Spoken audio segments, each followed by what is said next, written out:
Sabarimala case അറഞ്ചവും പുറഞ്ചവും പല വഴിക്ക് നീങ്ങുകയാണ്. ഇന്നിപ്പോൾ ആഗോള അയ്യപ്പ സംഗമം നടത്തിയ 3,40,00,000 രൂപ ആവിയായി പോയിരിക്കുകയാണ്. ദേവസ്വം ബോർഡിൽ നിന്ന് 5 പൈസ ചിലവാകാതെ മുഴുവൻ സ്പോൺസർമാരെ കൊണ്ട് ചെയ്യിക്കുമെന്ന് പറഞ്ഞ ആഗോള അയ്യപ്പ സംഗമം 3 കോടി രൂപ അഡ്വാൻസ് കൊടുത്തിട്ട് നാളിതുവരെ അവർക്ക് തിരിച്ചു കിട്ടിയിട്ടില്ല. അത് അഡ്വാൻസ് കൊടുത്തത് നിയമവിരുദ്ധമാണ്. ഇപ്പോൾ SIT, അത് സ്പെഷ്യൽ ഇൻവെസ്റ്റിഗേഷൻ ടീം, അതും കേസിൽ ഉൾപ്പെടുത്തിയിരിക്കുകയാണ്. EDയുടെ ചോദ്യം ചെയ്യലാണെങ്കിൽ 4 വഴിക്ക് നീങ്ങുകയാണ്. ജയറാമിന് ചോദ്യം ചെയ്യാനുള്ള തീരുമാനമായി.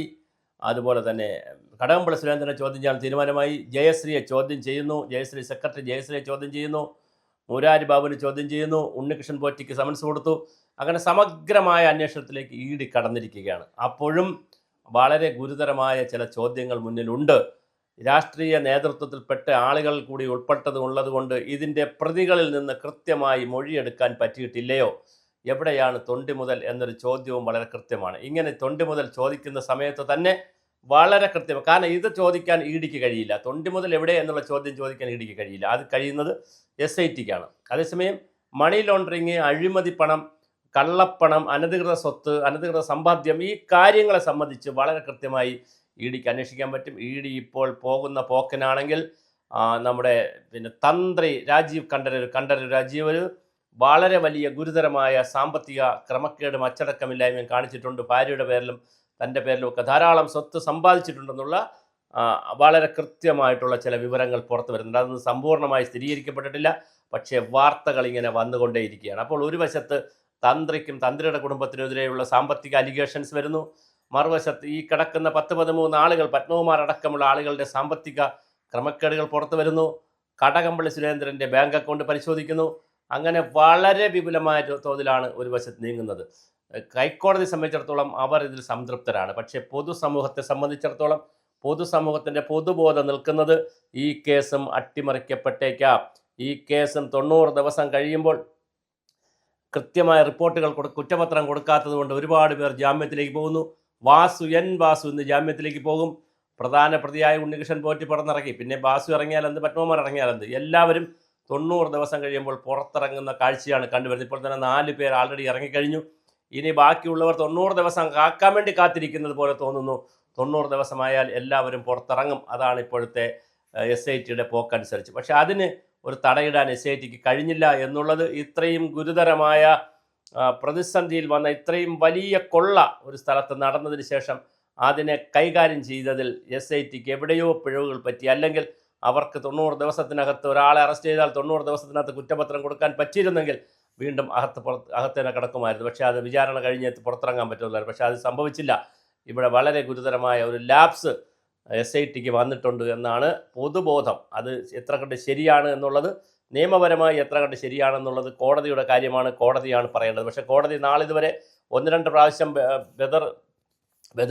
ജസ്റ്റിസ് ബദറുദ്ദീനും ഒക്കെ 1-2 പ്രാവശ്യം ബഹളം ഉണ്ടാക്കിയെങ്കിലും, KP ശങ്കരദാസിൻ്റെ അറസ്റ്റ് ചെയ്യാത്തതിൻ്റെ കാര്യത്തിലൊക്കെ കുറച്ച് ബഹളം ഉണ്ടാക്കിയെങ്കിലും വേണ്ടത്ര അത് മുന്നോട്ട് പോയില്ല. എന്തായാലും എല്ലാവരും അറസ്റ്റ് ചെയ്തു. ജയശ്രീ അടക്കമുള്ള ആളുകളെല്ലാം അറസ്റ്റ് ചെയ്യാൻ പറ്റിയിട്ടുണ്ട്. പക്ഷേ ഉള്ള പ്രശ്നം എന്താണെന്ന് വെച്ചാൽ വളരെ ഗുരുതരമായൊരു പ്രശ്നം. ഇപ്പോഴും തൊണ്ടി മുതൽ എവിടെ എത്തിയെന്ന് അറിയില്ല.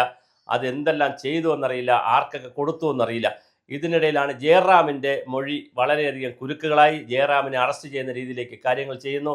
ജയറാമിനെ വീണ്ടും ചെല്ലാനായിട്ട് SIT പറഞ്ഞിട്ടുണ്ട്.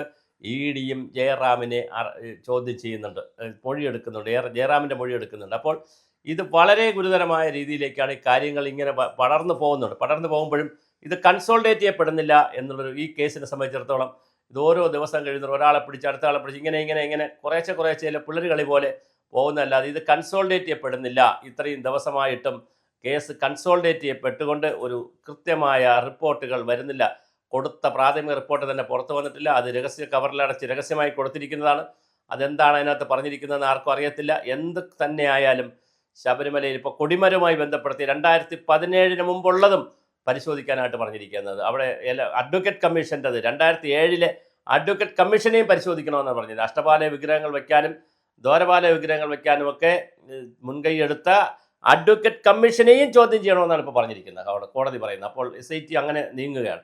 ചുരുക്കത്തിൽ കഴിഞ്ഞൊരു 10-35 വർഷക്കാലത്തെ ശബരിമലയിൽ നടന്ന ഓരോ കാര്യങ്ങളും 1, 2, 3 എന്നുള്ള ഓരോ കാര്യങ്ങളും എണ്ണിപ്പറക്കിയെടുക്കേണ്ട അതീവ ഗുരുതരമായ പ്രതിസന്ധിയിലാണ് ശബരിമല നിൽക്കുന്നത്. ഇതിനിടയിലാണ് വേറെ വാർത്തകൾ. ദിവസക്കൂലിക്ക് 650 രൂപ ദിവസക്കൂലിക്ക് ജോലി ചെയ്യുന്നവർ 1.5 ലക്ഷവും 1 ലക്ഷവും രൂപ വീട്ടിൽ പ്രതിമാസം അയക്കുന്നത് എങ്ങനെ എന്നുള്ള 18,000 രൂപ മാസം കിട്ടുന്നവർ, അവിടുത്തെ അവരുടെ ചെലവും കഴിഞ്ഞാൽ 10-15,000 രൂപ കയ്യിൽ വയ്ക്കാൻ പറ്റുന്നവർ എങ്ങനെ 50,000വും 1 ലക്ഷവും വീട്ടിൽ അയക്കുന്നു? ഇതിനെ സംബന്ധിച്ചും വലിയ അന്വേഷണം നടക്കുന്നുണ്ട്. അതുപോലെ തന്നെ പിന്നെ തേങ്ങ മോഷണത്തിൽ നിന്ന് അന്വേഷണം നടക്കുന്നു. ആടിയ നെയ്യ് കച്ചവടം ചെയ്തതിൽ 36 ലക്ഷത്തിൻ്റെ അന്വേഷണം നടക്കുന്നു. അതിൻ്റെ ബന്ധപ്പെട്ട ഗിരിശാന്തിയെ സസ്പെൻഡ് ചെയ്തു. അതുപോലെ തന്നെ നിലയ്ക്കലിൽ അന്നദാനത്തിൻ്റെ ആളിനെ സസ്പെൻഡ് ചെയ്തു.